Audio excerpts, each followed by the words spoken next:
Je vous présente la séance pour la semaine 1 en U10 féminin pour le CDC. Alors, on va travailler le moment de jeu de la séance. On va travailler l'organisation offensive en zone 1-2, c'est-à-dire lorsqu'on a le ballon dans notre territoire. On va mettre l'accent sur le thème technique là, de la semaine, ça va être la passe au sol. Donc, on va se concentrer sur le bon geste, c'est-à-dire utiliser la bonne partie du pied, le dosage de la passe pour pas qu'elle soit trop forte ou pas assez forte.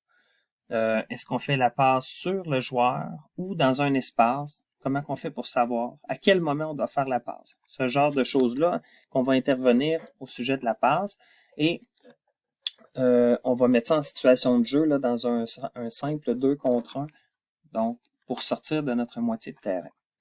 On va faire l'accueil des enfants.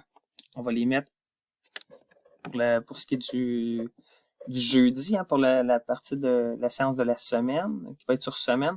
On va les mettre en match 3 contre 3. Et puis, ce qu'on va vouloir introduire avec eux, là, c'est des concepts très, très simples. Donc, on va les questionner sur qu'est-ce qu'une ouverture. Donc, on veut se mettre d'accord sur le langage, là. Une ouverture, c'est quoi? C'est un espace libre.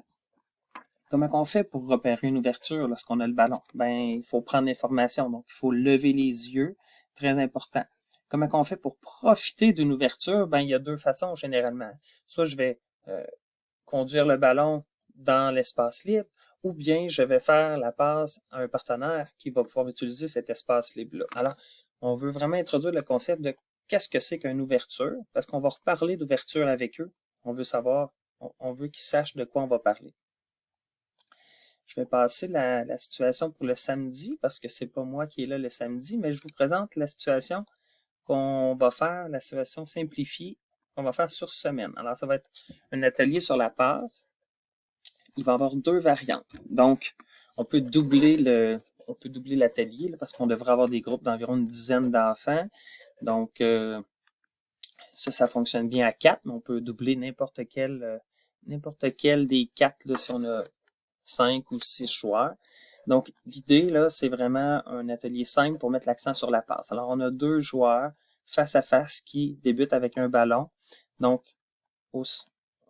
après un contact visuel entre les deux, là, quand ils vont être prêts à partir les deux dribblent. Donc, ils dribblent à droite du cône central qui est ici. Et une fois là, qu'ils ont passé le cône, ils doivent faire la passe à leur gauche. Donc, c'est pour ça que j'ai mis deux joueurs en bleu, là. Donc, celui qui est en bleu va faire la passe à celui qui est en bleu. Et ensuite, va venir se placer derrière la petite porte ici.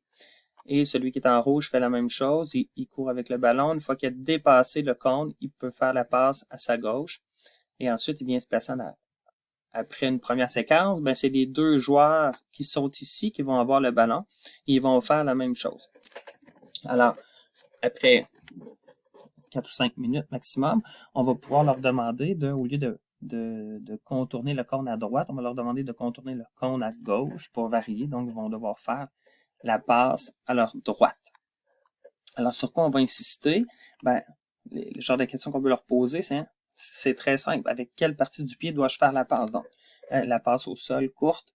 Donc, ça va se faire avec l'intérieur du pied. On peut aussi le faire avec l'extérieur au besoin. C'est une autre solution. Donc, si je contourne le cône à droite, si je veux faire la passe à ma gauche, je peux utiliser l'intérieur du droit ou l'extérieur du gauche. Alors, c'est deux options qui vont se présenter à eux. Qu'est-ce qui fait qu'on a une bonne passe? À cet âge-là, là, il faut qu'ils comprennent c'est quoi une bonne passe. Quand je fais la passe à mon ami, c'est mon ami. Je veux l'aider, mon ami. Alors, je veux qu'il attrape ma passe. Comment il fait pour la recevoir comme il faut, ma passe? Comment je fais pour faciliter la réception de la passe de mon ami? Je dois avoir une passe qui roule au sol. Je dois avoir une passe qui est assez vite pour pas se faire intercepter, mais pas trop vite pour faciliter le contrôle de mon partenaire. Comment je peux faire pour déguiser ma passe? Donc, je peux faire ça va être un concept important, mais si je veux pas faire voir qu'on puisse lire mes intentions, mais il y a des façons de faire. Hein. Je peux faire semblant de regarder à gauche puis faire la passe à droite ou l'inverse, vice-versa. On va passer rapidement à la deuxième variante qui est un petit peu plus réaliste. Donc, on va utiliser le même terrain avec des portes, mais on va faire une situation de 3 contre 1. Et pour marquer, l'objectif des Bleus, c'est de se faire une passe qui va être dirigée entre les portes et qui va être reçu entre les portes par un partenaire. Donc là, on a l'idée de comment on se place pour recevoir la passe. Comment je fais pour aider mon partenaire? Ben, je dois me déplacer dans une porte. Est-ce que la passe, à quel moment on la fait? Ben, on peut la faire avant que mon partenaire arrive. Donc, je peux la faire pendant qu'il est en train de courir. Donc, ça, c'est une passe dans un espace. Je peux faire la passe aussi une fois qu'il est placé. Sur quel pied je fais la passe? Ben, ça dépend de l'orientation du corps. Alors, c'est des choses que vous allez pouvoir intervenir selon le niveau où est-ce que vous allez sentir qu'ils sont rendus. Pour la situation du jeu, donc, on pourra essayer de les diviser en 5 à 7 joueurs environ. Si on a une dizaine de joueurs, il faudrait minimalement 5.